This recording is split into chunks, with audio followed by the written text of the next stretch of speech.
If you have ever created a trading plan on Sunday and felt completely confident about it, and then by Tuesday you have broken every single rule you set for yourself, this video is going to explain exactly why that happens. Wait. Before we get into the next part, if you actually want to go deeper with this stuff, you can join our mentorship. The link is in description. It is just a structured way to learn everything properly instead of trying to piece it together from random videos. So if you're interested, you can join. Anyway, let's continue. And I'm not talking about discipline, motivation, or any of that surface level advice that I usually talk about in my videos. This time, we are going to get deeper into it. I'm talking about what's happening in your brain at a neurological level when you're staring at a chart and your hand is hovering around the buy button or sell button, even though your plan is to wait. Because here's the thing, your prefrontal cortex, the part of your brain responsible for decision making, is literally fighting a war against your amygdala. So this is your prefrontal cortex. This is the part which has to take care about the rational decision making. It is literally fighting a war against your amygdala and your nucleus accumbens. Unless you understand how this war works, you will keep losing. Not because you are a bad trader, but because you are a human. So let me show you exactly what's happening inside your brain when you trade. Your brain has three systems that are constantly fighting for control when you trade. First, you have the prefrontal cortex. This is your rational brain. This is the part that creates your trading plan on a Sunday night. You are like, oh, I'm going to do this. This is my bias. This is my weekly do. I'm going to trade these pads. And it is planning all that thing. It is logical. It sets rules. It only risk 1% per trade. I'll wait for these confirmations and then I'll not reverse trade. So it'll do all the calculation and stuff. Yeah, because the prefrontal cortex loves rules, structures, and long-term thinking. It is like, imagine it as a CEO of your brain. Okay. Then you have the amygdala, which is here. Losing trade feels exactly like a physical threat to it. It triggers the same fear response as seeing a predator. And then you have the nucleus accumbens. This is your reward center. This is where dopamine lives.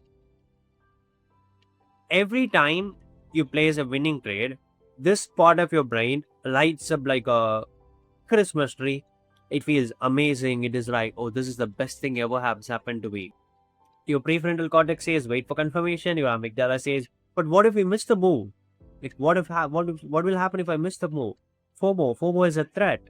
And then your nucleus acumen says, just enter now. Imagine how good it will feel if it works. Right? So these three parts are fighting for control.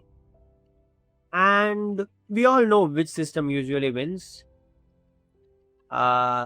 Unfortunately, it is not the rational one. The prefrontal cortex never wins. So it is one among the two. You know, casinos figured this out decades ago. Slot machines are engineered to deliver random reward. And random rewards create the strongest dopamine response in human brain. Stronger than predictable rewards. So imagine you play FIFA and then you open a pack and then you see team of their Haaland pop up or team of their Mbappe pop up. You will be like, this is the best thing ever because that reward is random. You did not expect him. You just opened the pack and you got him. Then now it boosts your dopamine level. You get the hit. That is exactly what happens from casinos and trading as well. But here's where it gets worse. The dopamine spike happens not when you win the trade, but when you anticipate winning. Studies show that dopamine peaks right before the reward, not during the reward. And here's the vicious cycle. When you take an impulsive trade and it wins, you just reinforce that behavior. Your brain learns breaking the plan is equal to dopamine and dopamine is equal to good. So next time you are even more likely to break the plan. You're not going to follow the plan next time. You're more likely to break the plan.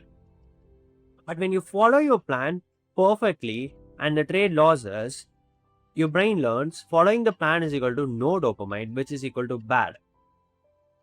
This is why discipline does not work long term. You're fighting against a chemical reward system that's millions of years old. Now, let's talk about what happens when you're in a losing trade. The moment your trade goes negative, your amygdala detects a threat. It triggers your adrenal glands to release cortisol, your stress hormone. Cortisol does three things that destroy your trading. First one is it narrows your focus. You start tunnel visioning on the P&L. All you think about is the profit and loss. And the second one is it impairs your prefrontal cortex. Your rational brain literally shuts down. And here's the worst part. Cortisol has a half-life of about 60 to 90 minutes. So when you take a loss at 9:30 a.m., your brain is still in fight or flight mode at 10:30 a.m. This is why revenge trading happens. You're not choosing to revenge trade. Your cortisol soaked amygdala is making that choice for you. It is a hardwired neurology. You can't do anything about it.